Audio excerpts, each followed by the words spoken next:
Untuk selanjutnya mari kita dengarkan Mau'idhatul Ihsanah yang kedua yang akan disampaikan oleh Al-Mukarram wal Muhtaram Al-Habib Ja'far. Kepada beliau kami persilakan. Sallu ala Nabi Muhammad.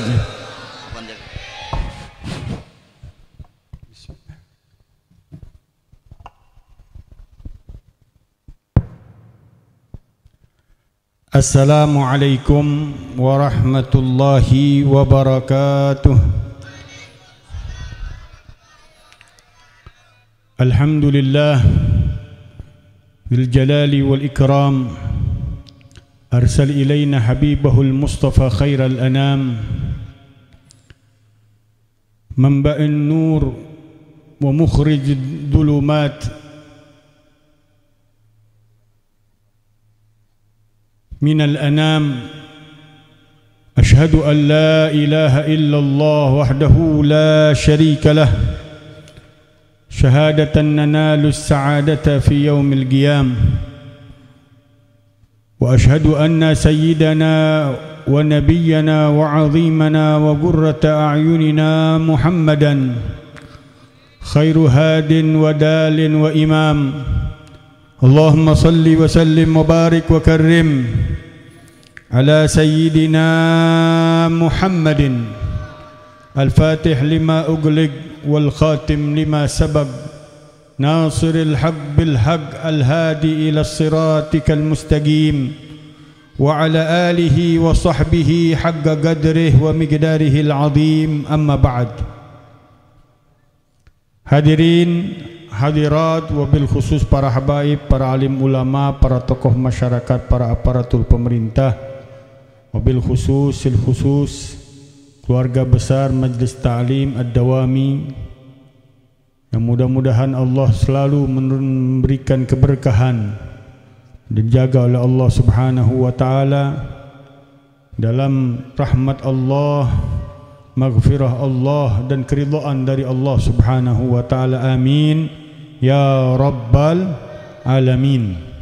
Dan kita semua yang hadir, yang laki, yang perempuan, yang tua, yang muda, yang anak-anak, bahkan yang kita hadirkan di hati kita dari keluarga kita, famili kita, kerabat kita, tetangga-tetangga kita, umat Nabi besar Muhammad sallallahu alaihi wasallam, Allah berikan curahan yang terbesar dari yang diturunkan pada malam hari dari rahmatnya, ampunannya, keridhaannya, kecintaannya dan kecintaan baginda besar Rasulullah sallallahu alaihi wasallam.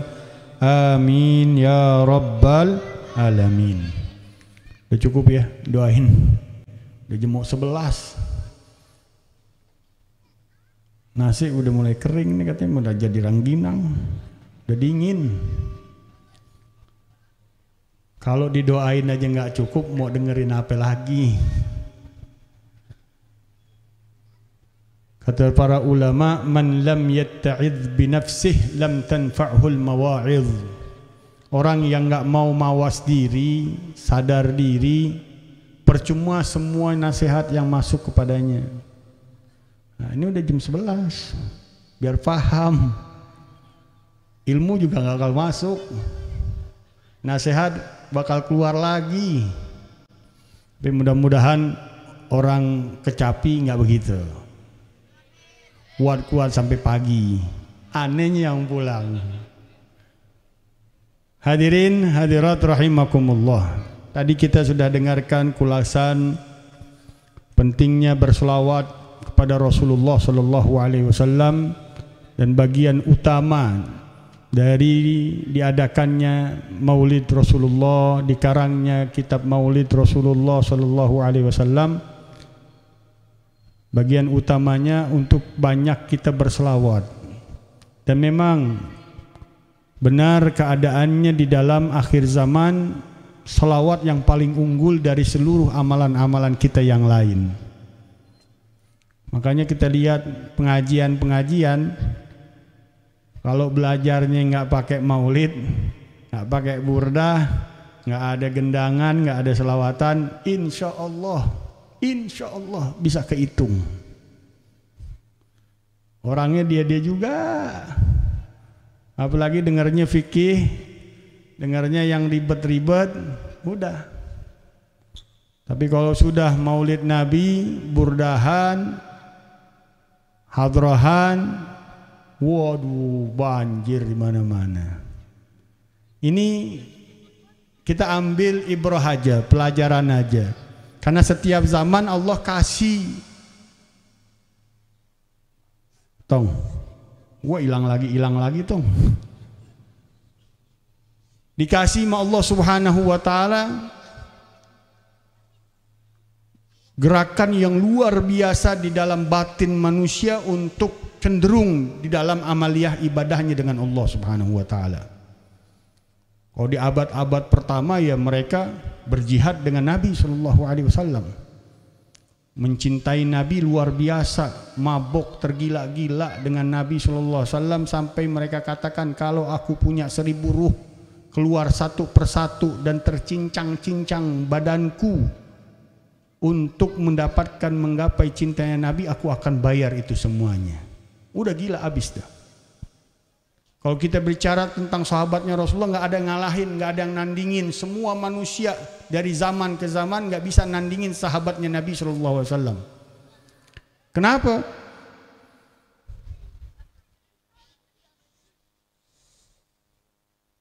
Karena memang Allah pilih mereka itu hidupnya di masa Nabi dan beriman dengan Nabi, mati dalam keadaan beriman dengan Nabi. Itu aja udah cukup bagi mereka kemuliaan, keistimewaan, dan keutamaan yang dikatakan oleh para ulama-ulama kita. Kalaupun mereka hanya sekedar ketemu Nabi, kemudian beriman, kemudian gak ketemu lagi Nabi sekali doang, sudah menyandang gelar sahabat Nabi yang patut kita muliakan, agungkan, melebihi para wali-wali besar. Kenapa? Karena proses keimanannya, prosesnya langsung perjumpaan badan dan badan, ruh dan ruh dengan baginda Rasulullah sallallahu alaihi wasallam.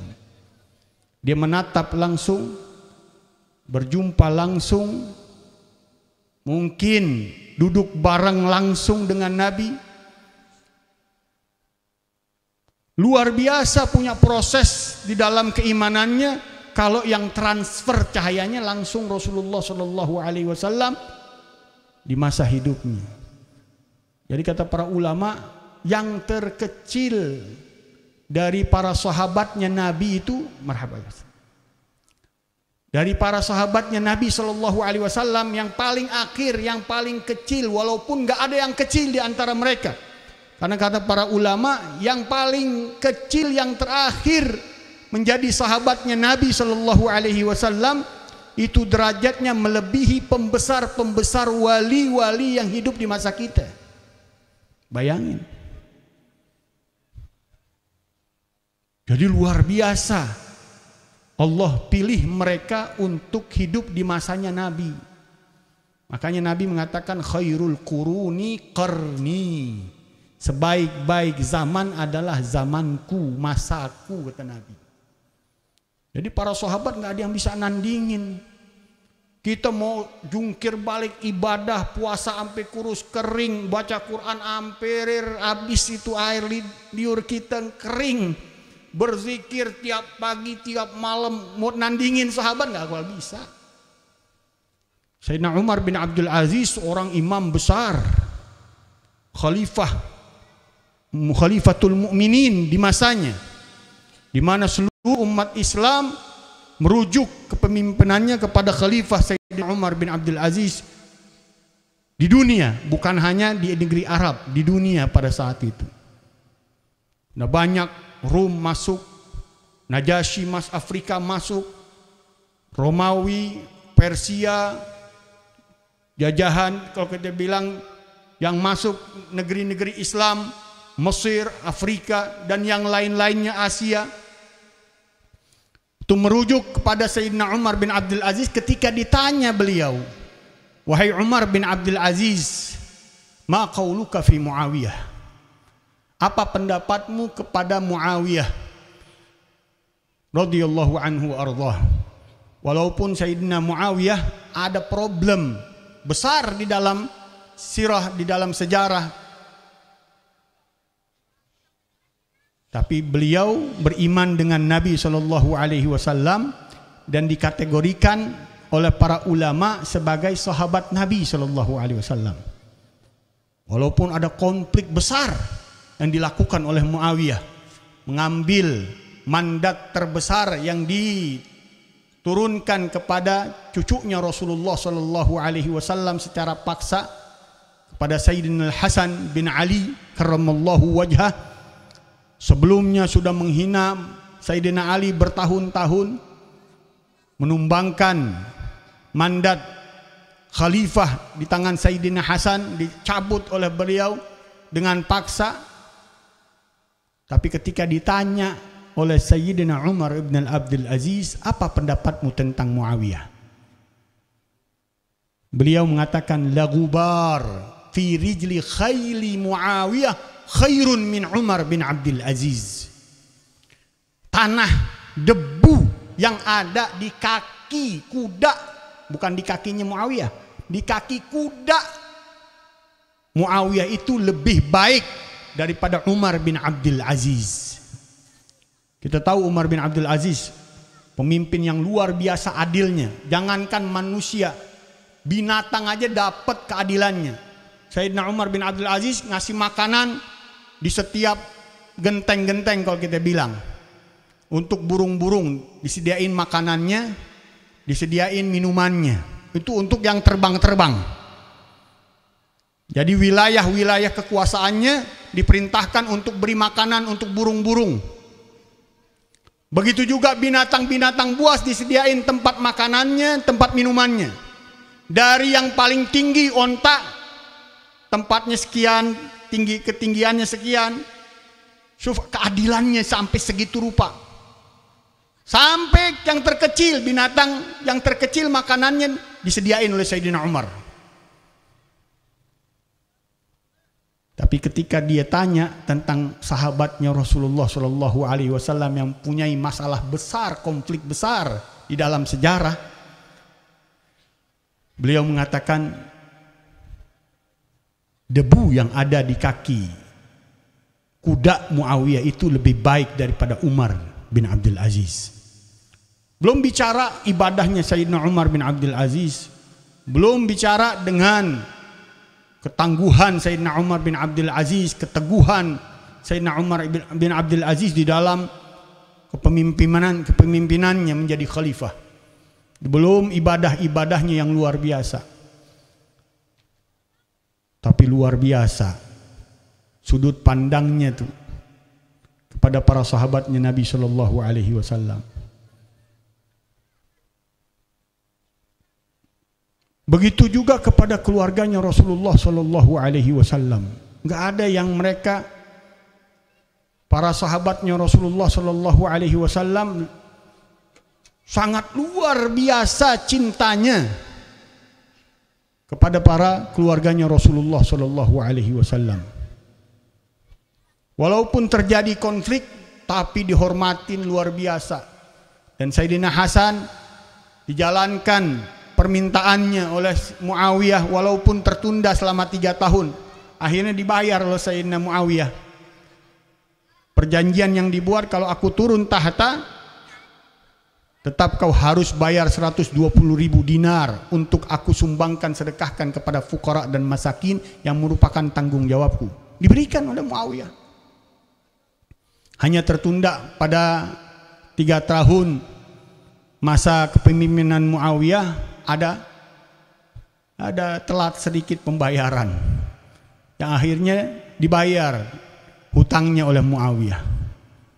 Ini saya ingin menggambarkan bahwa Rasulullah SAW meninggalkan warisannya kepada kita, para sahabatnya dan keluarganya.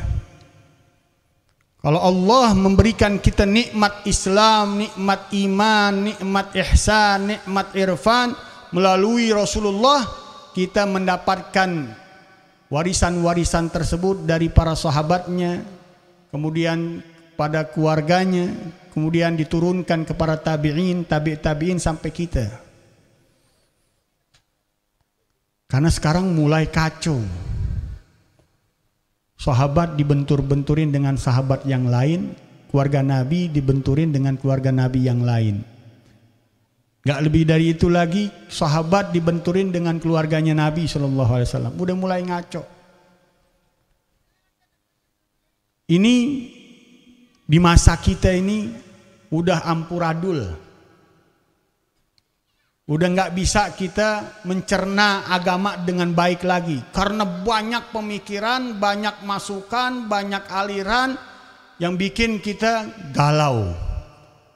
Walaupun orang yang beriman, kalau dia mantap di dalam keimanannya, gak ada sifat stres, gak ada sifat galau. Hanya sifat orang-orang kafir yang stres dan galau.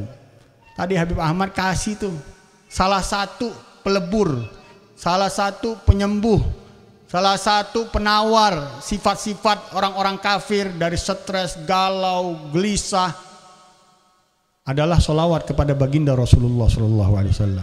Tapi pada hakikatnya seluruh ajarannya Nabi, doa, zikir, sholawat yang diwariskan oleh Nabi kita Muhammad SAW mempunyai kandungan yang luar biasa untuk umatnya mendekatkan dirinya kepada Allah Subhanahu wa Ta'ala.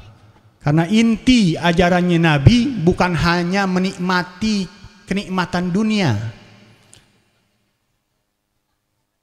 Inti ajarannya Nabi tidak cukup kita selamat dari musibah-musibah dunia. Inti dari ajarannya Nabi nggak cukup kita selamat di kuburan doang.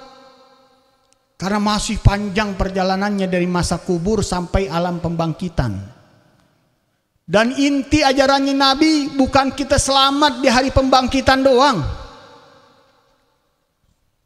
Dan inti ajarannya Nabi bukan hanya kita masuk ke dalam surga doang.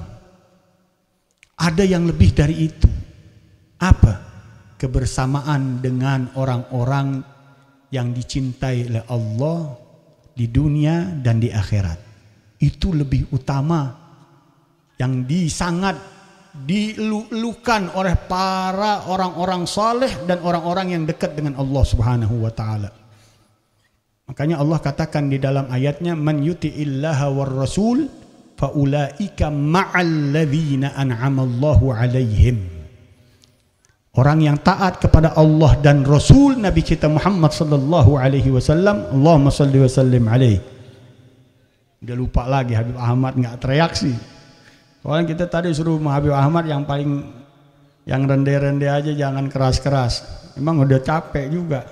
Ini nungguin waktu sebenarnya kok nggak datang juga yang keduanya. Udah 25 menit ini. Mudah-mudahan Allah Subhanahu wa Ta'ala memberikan taufik kepada kita. Tadi apa itu ngomongnya tuh?